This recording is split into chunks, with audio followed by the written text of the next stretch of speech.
Hi there, thank you so much for joining me today. My name is Natasha. Welcome to my channel. In this video, I'm going to be talking about 11 new pans that I've hit in my makeup. I try to do a video like this every 10 or so new pans. So sometimes I go through it really quick and I do a new update like every 3 months. Sometimes it takes me 8 months. It really just depends on how quickly I'm hitting pan on products. Only one of the products I'm going to talk about is a non-eyeshadow product. I have one face product I hit pan on, and then I have 10 eyeshadow pans to share, some of which I haven't even talked about in a Pan Those Eyeshadows update yet because my next update, my finale for the year, isn't coming up until the middle of December. I will start with the non-eyeshadow product. It's a highlighter. It's not every day that I hit pan on a highlighter, so this is really exciting for me, and it's the Becca Berlin Girl Glow highlighter. I have raved about this in the past, and I did put it in a makeup basket video, not this previous month, but the month before, with the intention of trying to use it enough to hit pan, and I did that. This is a lovely, more cool toned highlighter. It has a really interesting shift.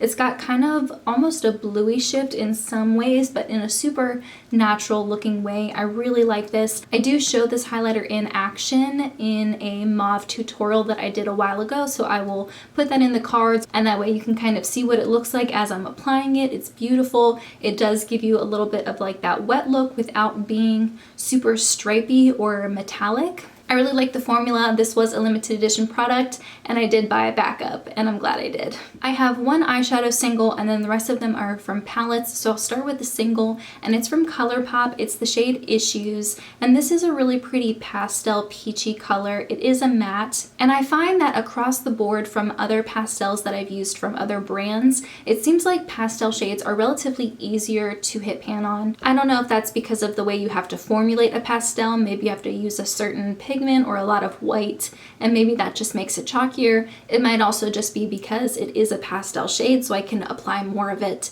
or I need to apply more of it in order for it to show up. Either way, I loved this as a transition shade. I wore it with a ton of burgundies and dark oranges, burnt oranges, that I was trying to hit pan on in my ABH Modern Renaissance palette that I'll talk about in a minute, and I find that this was a really great builder shade. I'm glad to have another pan in one of my single shadows. I feel like that is one of the most underutilized parts of my collection. My next 4 pans are from the ABH Modern Renaissance palette. I did have an unofficial goal you'll have seen in my Pan Those Eyeshadows updates where I wanted to hit pan on all the shades in this palette by the end of the year. I have hit pan on every shade except for one. I'm working on Red Ochre. That's my last shade that I need to hit pan on. And since my last products I've hit pan on update, I have 4 new ABH shadows to share with you. The first one is the one that I just hit the most recently, and that was the one that was in my quintet for the month of November and October, and that is Realgar, which is this one right here in the bottom corner. This is a lovely shade, and it took me forever to hit pan on compared to the other mattes from this palette. So beautiful. I'm really glad I randomly chose it for this time of the year because it was perfect. I was really loving kind of like burnt orangey smoky eyes, and I would use that Colourpop Issues a lot with it. The next one is Burnt Orange, which is another matte. These are all mattes from the palette. There are only 2 shimmers, and I hit pan on those forever ago. So Burnt Orange is the next one I want to talk about. Definitely a warmer transition shade for me. Beautiful. Once again, I would wear this sometimes in the crease. Sometimes I would wear it all over the lid if I wanted just kind of like a warm matte eye. And the next 2 are very similar, so I'm going to talk about them at the same time. They are Love Letter and Venetian Red. So Love Letter is this purpley shade up here, and Venetian Red is this slightly more red shade down here, and I use these in very similar ways. I would use them in conjunction with more orangey colors like Colourpop Issues and another orange I'm going to talk about in a second. Let me just zoom out a little bit so we can get a look at this whole palette. It is so satisfying to see so many pans.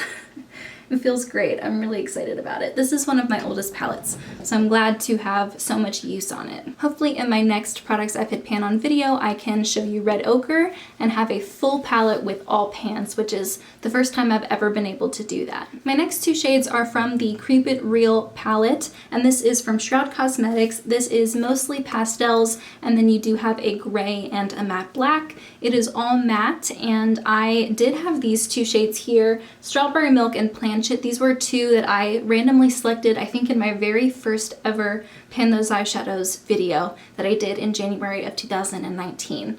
I randomly generated those two. I hadn't even gotten the palette in the mail yet, so right as I started getting it, I started trying to hit pan on shades in here. The two pans I hit recently are Third Eye, which is a matte orange, and Keep It Real, which is a matte aqua green. You're probably not even going to be able to really see the pan in Keep It Real. It's so tiny. I use a very detailed brush. I love wearing this shade on the lower lash line. I would wear it a lot with Ripple, which is a shade I'm trying to hit pan on in my Pan Those Eyeshadows quintet right now.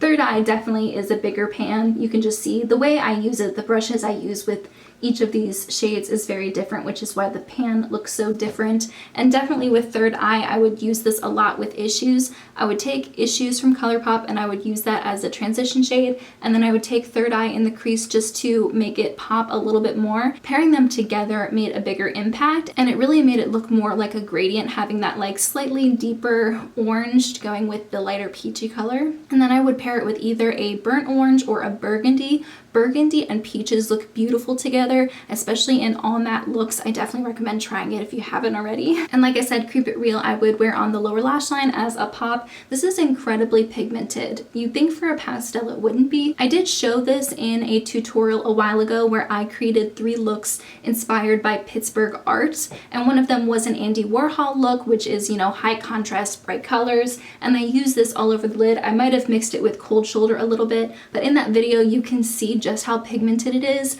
It is a little bit powdery. I find that all the pastels from this palette are, and the other pastels that I've used previously, like I mentioned, pastels probably just have a very specific formula. I love this palette. It just adds something so special to my eyeshadow collection. I'm really glad I own it, and I do have another Shroud Cosmetics palette coming in the mail. I was able to get my hands on the It's Freakin' Bats palette, and I asked for the Arcana palette for Christmas. I don't know if I'll get it. If I don't, I'll probably just buy it myself. And then the next 3 pans are from one of my newer eyeshadow palettes. I purchased this over the summer of this year, and that is the Too Faced Natural Nudes palette. I used a Nordstrom gift card to get it, and I really love the formula of these mattes. I think this is a really nice, like, natural palette if that's what you're into. Some of the shimmers are best whenever you just use your finger to apply them, but the mattes are where it's at for this palette. I did hit pan on Swan, which is a cream matte eyeshadow. I use this not only to set my eyeshadow primer, but I also sometimes use it